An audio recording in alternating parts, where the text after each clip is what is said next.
McKeever here with Michael Rosehart.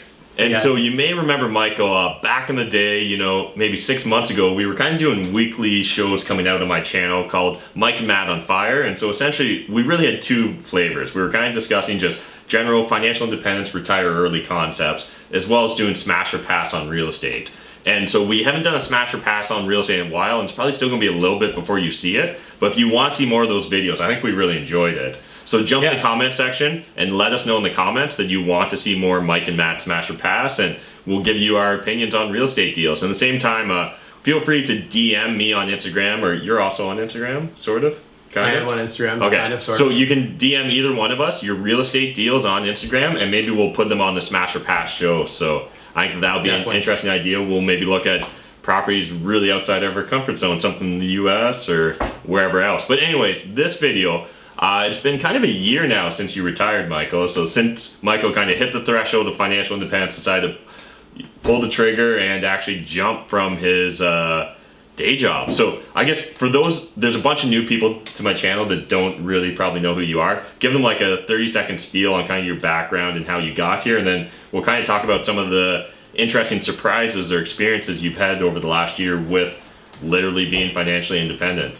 Okay, so I'm Michael Rosehart, and I'm 25. I am financially independent, retired early.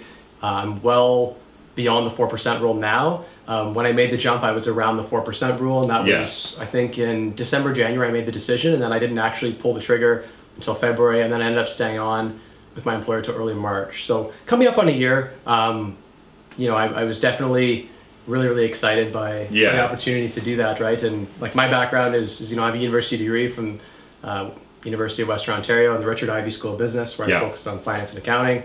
At a young age, around 17, 18, I started finding some bloggers in the space. I think about 8 years ago now, I discovered Early Retirement Extreme. Yeah, and so that's the book I'm always calling my Bible, so definitely check it out. Great book. There'll be an Amazon affiliate link in this video, so you can click it if you want, but honestly, realistically, you don't even need the book technically, because it's all covered on the blog, but it's just a really nice compact version of the blog, so yeah. For me, it was, I'd found a lot of different pieces, I'd read those other notable books that people talk about, like Rich Dad Poor Dad has a lot of content out there that you read about real estate, and there's also a lot of The Wealthy Barber was one that I got into as and that's great for Canadians too. Yeah, it's a Canadian book focused, a great narrative on, personal finance really, and so that was where it started. Was personal finance was a focus for me, and it was, about how can I climb the corporate ladder and become wealthy and raise myself out of poverty. I was from a single mom kind of family, and we didn't have a whole lot of money, so I wanted to elevate myself to an area of wealth where I didn't have to worry so much about the next paycheck and just struggling to get by. So that's where the interest came from, right? Was trying to elevate myself, and then I discovered books like this one here, which was the first, I think, and the blog was actually where I discovered first, and I bought the book because I was following the blog so religiously, right? Yeah. I wanted to support Jacob. So I bought the book, and I read the book, and the book for me solidified a lot of what I was already kind of feeling. I was already a really frugal person. I was used to living really on an affordable budget. A lot of the terms that he was throwing out there were sort of defining what I was already feeling inside, right? But at the same time, it allowed me to step up my game, right? So I was seeing people were, if he was able to retire in 5 years, why couldn't I? Yeah. Right? And at that time, I was probably 18, 19. So I bought my first house in 19, and I house hacked that, learned how to renovate, that sort of thing. And it really, from there, kind of snowballed. And for a few years, I didn't buy any properties. I just saved, and I bought my next property in 2015. So from 2012 to 2015, I didn't buy any properties, 3-year period. And then the last year or so, you went crazy. I went crazy. I got up to 15 properties, and I'm now down to 8 right now. A lot of renovation work. I learned a lot of really cool skills, met a lot of really great people along the way. But, the best thing I ever did, talking today about, lessons learned and financial independence, the best thing I did, I think, in my entire, financial career, let's say, from a financial perspective, because one of the best things I've done is my daughter. Marrying my wife was a great thing for me as well, right? Family's always been first, but from a financial perspective, was leaving the day job. I think my net worth, because tracking, for those who are new to net worth is just all your assets minus all your liabilities and your debts. Will give you what your net worth is. So my net worth, if you track that from the date I pulled the trigger on financial independence to today, I had the largest gain in net worth after I left my job. Yeah. So it just goes to show someone who's a type A personality, someone who's very, driven to get to that point of pulling the trigger. Like if you've made it to the point where you've already saved up some a decent amount of capital and you've been grinding really, really hard with the side hustles and the main job, if you're going to pull the trigger, you're likely still going to produce value, right? Yeah. And there's going to be things you're going to be doing. Yeah. And so like I know we kind of both went through the same thing before we left our full-time employment to embrace financial freedom to retire early. We kind of like made big lists of like, what would I do if I could never get a job again, right? And yes. I know like my list, and I plan on doing a video on the subject because there's honestly so many different ways, but I was like, Kijiji flipping. I could buy and sell shit on Kijiji, right? I could Airbnb my place and like put a tent in my backyard and sleep in the tent. And I think it's just... It's a little extreme, but like, I respect it. This is like, I was trying to make a list though, right? I was like, I could get a slightly nicer car and become an Uber driver, right? Like, yeah. I think a lot of us get really concerned about having the perfect retirement plan when realistically, I think good enough is good enough a lot of the time. Yes. But so one of the things I really want to dive into in this video with you was, what have you learned? So you technically retired at 24, right? That's correct, yeah. And so it's been a year now, you're 25, so...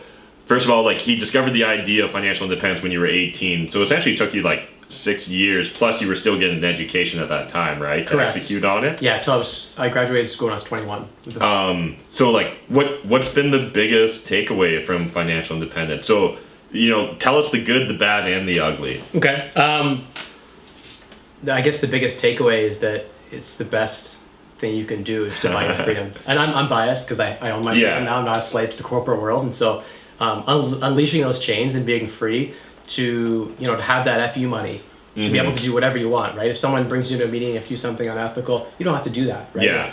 Whatever, give the circumstance, you have that freedom. So that was the biggest thing for me, was that it's so liberating to be free of the constraints of your boss, of your employer, of having to, even if you're as an entrepreneur, of having to make that sale that you wouldn't necessarily want to make because or taking that customer you wouldn't take. Or take that customer. Now I can fire that customer I don't like because I don't need the money. It's not about the money anymore. It's about the purpose. The good, the bad, and the ugly. So the good is it's awesome. Clearly, I enjoy being home with my daughter. I see her every single day. I'm not gone to work. So awesome. Walk us through like the first month. What was the first month like for you? Hell. You know. So this is a bit of a qualification, but like the reason it was hell for him was because you really poured yourself into real estate, right? Yes. Like you essentially went from working a ton to working a ton on your own side hustle on real estate. Yeah, so working on my properties. I had a lot of properties that I purchased that were in disrepair, a lot of bad tenants in the properties, and in the process of getting those tenants out, they destroyed a lot of the properties. Yeah. So I at one time had 5 open projects I was working, like 5 properties I was renovating. So I had 2 or 3 guys that I was working with on a daily basis, texting, renovating. I physically got into renovation mode. Like you remember seeing me when the Radius closed. Like I was doing like 12-hour days trying to fix up these properties, get them rented out. Through that time, my net worth jumped like I doubled my net worth in 8 months, which says a lot, awesome. right? Like to go from 4% safe withdrawal rate to 2% is like, wow, now I'm actually safe. Yeah, you're literally bulletproof, right? Still, I mean, I as someone who is very like conservative and I assess a lot of risks. So I've talked about this on my channel before, and it's talked about a lot in the financial independence community, but most people at some point, once they pull the trigger, once they embrace their financial freedom, they need some decompression time. Did you eventually get decompression time? Yes. So I finished all of those projects. I had some joint venture projects as well, so I had to honor my word with, I said I would do things, and I did them, right? That's just who I am. So a lot of that up until about September, late August, early September, I went on a road trip. And that was the decompression time. A friend and I got in a car and we drove through every major city all the way out west to Vancouver. So we went from all the way London, Ontario, up through to Sudbury and everything, and around all the way, every single city along the way. So just drove across Canada. Just across Canada, all the cities, and then we actually went up to the Yukon, just an hour south of Anchorage, Alaska. So really the full experience. Yeah. And I met a ton of cool people along the way. Like I met apartment real estate investors in Regina. Yeah. So in every city there were people that I kind of planned my trip out a little bit, but we sort of took it in a way that let's just see where this goes, right? If we stay an extra night in a city, we'll just do that. Yeah. Right. And so we left things open, and that was a really therapeutic experience for me because I was able to sort of reflect on what I've been through. Yeah. And then see how other people are living too, and that's really interesting. That's perspective. Right? That helps keep things in perspective for yourself. And then since then I haven't. I made a decision on September 1st. after September 1st, I'd done a 72 hours straight. So I was at a property for 72 hours straight. Yeah, I remember. Yeah, it was brutal. Like 3 days. So it was 50 hours straight. I went for dinner and came back. Technically, I didn't go 72 hours straight. It was like maybe 70 hours straight. But the point being, I just like a grueling experience to get 3 units in this triplex ready for moving. All 3 were moving in, and all 3 units were like, they needed a lot of work to do. And I remember getting through that and being done and sitting there and like, it feels really good to, first off, it feels good to be done with, right? And then sit there and think to myself, you know, do I want to be doing this? Is this something that's adding value to my life beyond financially? Sure, I'm making money hand over fist, but is it something that's going to add value to my life to keep doing this? And my health, like, you know, when you're doing that kind of stuff, doing insulation, and you know, it's not good for your overall health. And, you're physically stressing your body, but you're also mentally stressing it as well, because you're worried about your timelines and you're worried about managing the tenant relationships and all that. And that was the last of like the things that were really important to honor my word. And that was the point where I was like, no new projects, time to decompress. And I made a vow that I would not physically lift a hammer and do any renovation work in any of my rental properties. Yeah, and I came to that point too, right? So like I literally don't do it anymore either. So like there's times when you're like, man, it would be so much easier or cheaper for me to go do it.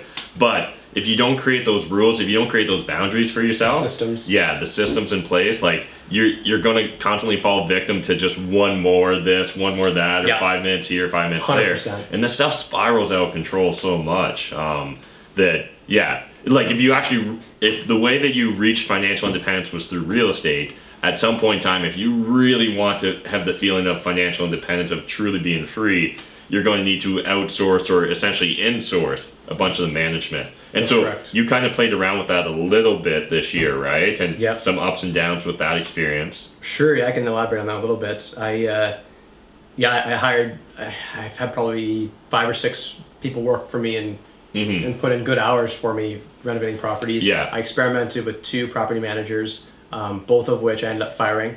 So it obviously didn't go as well as maybe I'd hoped. But it was a good learning experience, right? And I found that the first rule is that you have to expect no one can deliver the same quality you can. That's the biggest thing. And like a lot of us that get to financial independence, a lot of us that reach early retirement, you know, the reason we did was because we were laser-like focused. And, you know, we just didn't accept excuses. We didn't accept delays. We just did. And, you know, like I've had to come to terms that, you know, honestly, like 50 to 70% of what you would do is good for an employee, right? Like, and it's hard at first, but you have to embrace it or else you'll drive yourself crazy. So, and like in the beginning with the first property manager, every mistake they made, every bad tenant they placed, every time they didn't answer their phone on a weekend and the issue escalated. I have a water leak that lasted for 2 days and they had like 4 voicemails and they didn't check their phone for the weekend because they're an employee. Whereas an owner would be on that. White on rice, right? To stop that. So it just very, very different perspective when you become, you know, manager rather than actively involved in the day-to-day. So I step back, and having stepped back, it's very eye-opening. I think I learned a lot of things about running a business and managing people and those sort of things. And for me right now, it isn't a good fit. And so, you know, that's sort of that's why I started downsizing and I lost some properties, and we can talk about that in future videos. We're actually going to do a completely separate video discussing why Michael decided to essentially sell the vast majority of his portfolio. And so I think you guys will really enjoy that. So that's a very interesting conversation. But I guess let's circle back to more the bigger financial independence. So after a year of it, so was like the biggest high going on that trip out west? It was great. It was over 3.5 weeks or 3 weeks of just pretty much relaxing. I had a couple guys working at the time back in London handling everything that I just handed them the problems. So I would spend an hour or two, let's say a day, answering emails and voicemails and that sort of thing.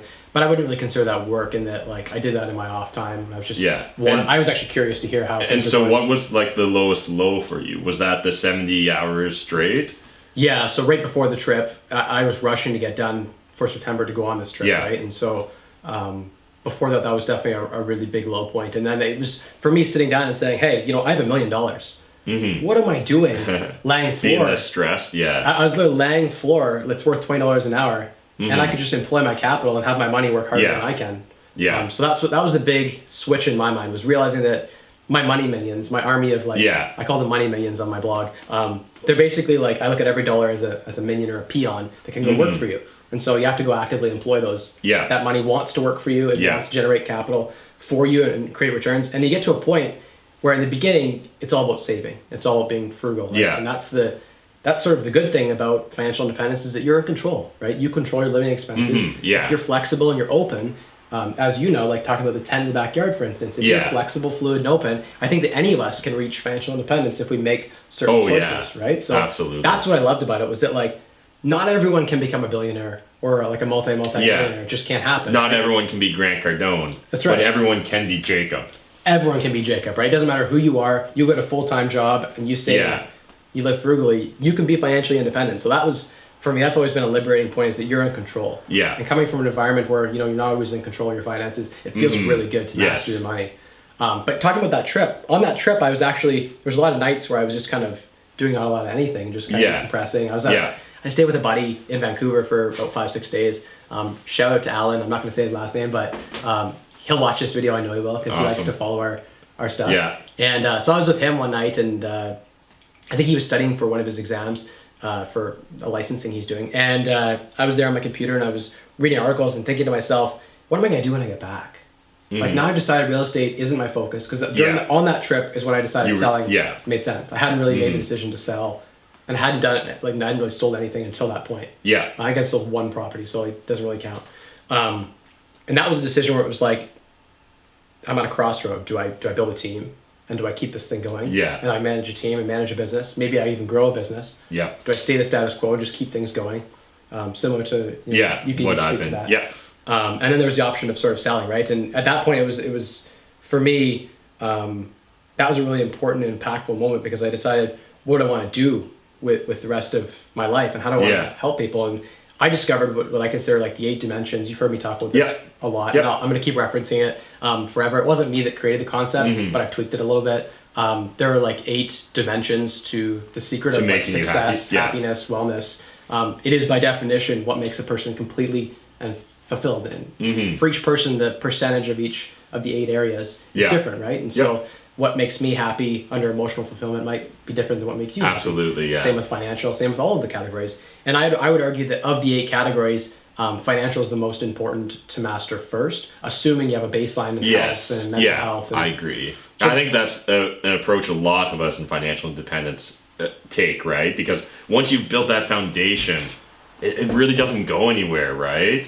Where you could get yourself into amazing health, but then if you ignore it for like a year or two, like it deteriorates a lot faster than your financial well-being necessarily does. All the rest of them, I think the other 7 categories you have to work out on a daily basis. Yes. Every day you're gonna have to work at that. It'll always change. That's just the way the human body is. We set new goals, we move towards new targets. And so for me, it was like, what does harmony between these 8 areas look like? And that's where I found, people talk about MAP, right? Mastery, autonomy, and purpose is like the triangle, but this isn't even, like an octagon, even better, right? And at the center of that, I think for me, that was when I decided to start the blog. And I didn't officially start, I don't think, till October or November, but I had a blog in 2013, 2014, Financial Freedom Chaser. And that had to get shut down for, we had some clients that didn't like that posting information on that, but that's neither here nor there. Which is just another great example of how your day job can impede upon your dreams, right? And why financial freedom is so important. It's so hard to reach the center of that octagon of those 8 areas when you're working a full-time job. It really, and for some people, if they love what they do, I can get it. But for me, there was no job I could find that really allowed me to master all of these 8 areas. So financial independence was the answer. But at the same time, you can't be just doing nothing. You have to have a purpose post-retirement. And that's the ugly, right? I think there's a lot of us in the, once you retire, you even talk to your grandparents or parents when they start retiring. They find it boring. They have no pursuits. They lose their job, and that's their purpose. They're adrift. They're untethered. Exactly. And so, for me, a big piece of it was finding what that purpose was, and I think it was for me helping other people, because I have a lot of people in my network that I would love to help and spend more time with. Help them. And how do I reach those people, right? And through social media, through my blog, potentially through YouTube. I'm working on maybe starting a channel there with my wife. It's gonna happen. It's gonna happen. Just commit to it. Family Fire is gonna happen. I just said it. So we're gonna get on that too. And but the blog, like 25andfree.com, is the big thing, and I'm gonna plug myself. I guess. For sure.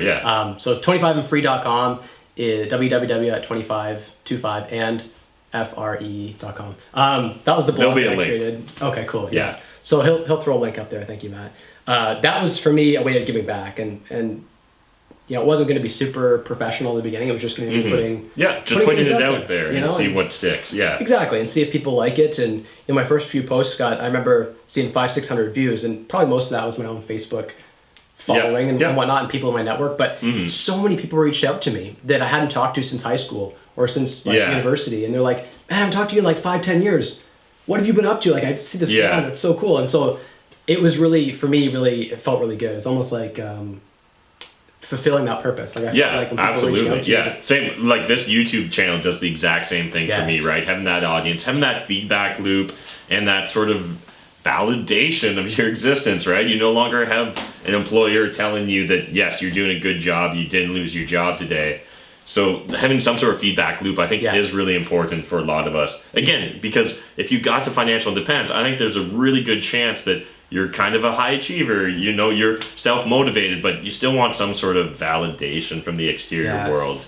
Yeah, it feels really good. And like volunteering and giving your time and even if it's not volunteering, if you're working in a career that you really enjoy, like advising people or whatever, I thought, well, maybe if I could be like a financial planner or financial advisor and help other people get to financial independence, that makes a lot of sense for me. Or maybe I could help coach people who are new into real estate about, you know, how they could do basically what I've been able to do, right? And not that my method's the best method, but I think that it's definitely, there's a process you can follow to have an optimal outcome. Like the thing is, there is a formula, particularly if you're aspiring to have a relatively low overhead lifestyle. There's literally a formula you can implement. Jacob lays it out here. Michael's laid it out on his blog, and I've laid it out on my YouTube channel. Like there is a step-by-step process that if you want to ensure that you're financially free in five to say 7 years, like it's doable. It's just a matter of literally following the steps, doing the math, and executing upon it. But before we wrap this up, just maybe a couple of quick tips for people that are on the cusp of maybe making the leap towards financial independence. Anything you'd recommend they do before they quit their job? Sure. Definitely a couple things to do. One, make a list of, for me, I did a lot of journaling. And so every day I would set goals and I would reflect on my experiences. And I found journaling to be very therapeutic. So I think that if you're going to make that jump, it helps you to think through the scenarios and talk to your friends and family. I reached out to a lot of friends and said, hey, I'm thinking about doing this crazy thing, like quitting my job, and chasing like an entrepreneurial venture, retiring, and see what they think. Don't let necessarily their lack of understanding turn you off from the idea. But in a lot of ways, some of the people that were not understanding, they threw out what if scenarios that I could then plan for. And so I think that was pretty cool, and socializing that in your network so that when it happens, you pull that trigger, it's not a huge shock to anyone, right? It smooths the transition. Figure out what you're going to do when you're financially independent, when you're retired early. What is that's going to give you purpose, that will keep you busy? Do you think should they allow for like the first month to be decompression time, or should they throw themselves into a project the way you did right away once they quit their job? It's situational. It depends, I think, on the person. I personally wish I would have taken the time to decompress. I think it would have been a lot easier to have done that. At the same time, I had a lot of speed still. I was still going pretty fast. Momentum going from already working and grinding the side hustles and the full-time job, that when I jumped into the side hustle, I had all that steam, that momentum, and so you just want to keep it going. I kind of want to keep it going, and I ramped it down slowly. So I ramped it up crazy, and then I just sort of stopped. But for me, it worked out all right, and the decompression time isn't necessary in your first year. You need to take that time for yourself, even like a few weeks, a month. Go on a trip, or just spend some time and shut off all the external. And I think honestly, creating some white space for yourself, and so you kind of hinted at this, but don't just go like on a trip that's going to be like nonstop action, that's excursion after excursion after excursion. What I think you guys should be doing is creating that white space where like you're bored and you're staring at like the ceiling, right? And I think you probably experienced that on your trip out west, right? Like there's moments when you're just driving and it's quiet and it's peaceful and you can completely get lost in your own thoughts. And same with like at night, like when you're sitting there in the hotel room, like you can get lost in your thoughts. Whereas if you just go, you don't have the time to like really reflect on yourself. And I think that's one of the most interesting things about financial independence I've noticed is frequently like I'll be talking to friends about what's going on in my life and kind of my thoughts about it, and they're like every now and then they'll just interrupt me and be like, man, I wish I had more time to think about my life. And like you realize that like it's not even that they're necessarily jealous of the things I'm doing or the decisions I'm making. They're jealous just of the self-reflection that financial independence allows, right? Yes. I think the opportunity for self-awareness increases so much once you've reached financial freedom. So yeah, that was just kind of something I wanted to point out before we wrap this up, but I think we'll go for now. But you guys are going to see videos from me and Michael every week now on my YouTube channel. We're going batshit a bunch right this second. But jump over to 25 and Free, link in the video description down below, and you can read Michael's blog. Where should they start? Is there one article you think that they should read first, or one article that you think? Yeah, I mean, I think it depends on your level of sophistication as someone who's been following financial independence. So you could start on places like, what's my number? If you want to learn about me, you could start on like the About tab for me. There's a lot of links embedded awesome. to things like house hacking, rent hacking, my story of how I made $1 million by 24, yeah. Things like that. If you want to learn about my story on there, feel free to comment and reach out on those pages and just send me a message on there. Yeah, Michael's really good at responding and responding in depth and in detail. So I definitely recommend you jump over to his blog. But otherwise, we'll see you on the next video. And yeah, I guess we don't really have an outro. We still haven't really fixed the outro problem. It's like Mike and Matt on fire. Yeah, smoke bomb. But anyways, appreciate you guys taking the time to watch this. Smash that like button if you enjoyed the video. Hit the subscribe button if you're not already subscribed. And YouTube wants you to check out the videos down below. Thanks, guys. Bye.